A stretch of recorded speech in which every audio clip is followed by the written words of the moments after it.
Dito sa ating mga alaga, puno na sila tingnan. Ililipat na sana natin to dun sa kabila. Kaso medyo sunod-sunod yung pangit ng panahon. Baka hindi sila masyadong makatago dun. Dito medyo safe sila. Ganda.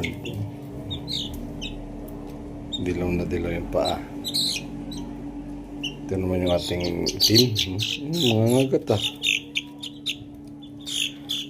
Yung mga itim, alam naman natin na nandito yung mga ugaling medyo may pagka-manhitter minsan. Ito yung sa Boston Brownhead natin. Boston sweater. White Kelso. Parang mas matangkad, mas pinakamatangkad pa yung mga puti. Boston Brownhead oh. Ito. Halos kilala na natin yung mga pinanggalingan nito sa ganitong edad. Makilala na natin. Streetcomb to eh. Streetcomb yung ama nito. Yung 2 times winner natin. Actually, hindi pa natin to pinatikim ng mga mga purga, vitamins. Natural lang muna kasi dito lang naman sa bahay. Pag nilipat na natin, saka natin sila lagyan ng Kasi okay naman, ganda naman ng mga katawan, no? Wala tayong nilagay dyan. Yeah, picture taking. Grabe, pugi.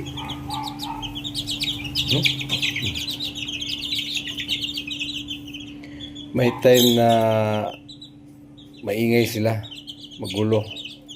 Alam ko may nag-aaway-aaway na nito eh. Lalaki rin to. Kitang-kita ni mga nila. Gender.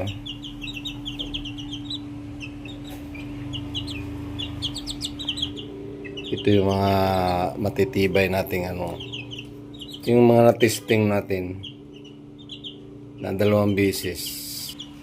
Lahi nito. Nailaban natin na puro bali na pero naipanalo. Dalawang ganito. Boy. Astig. Kakatuwa kasi talagang naipasa.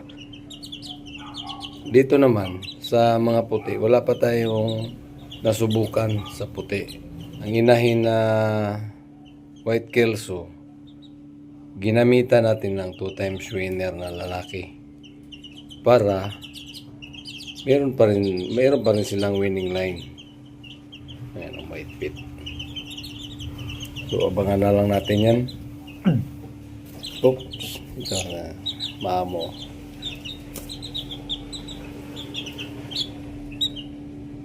Ito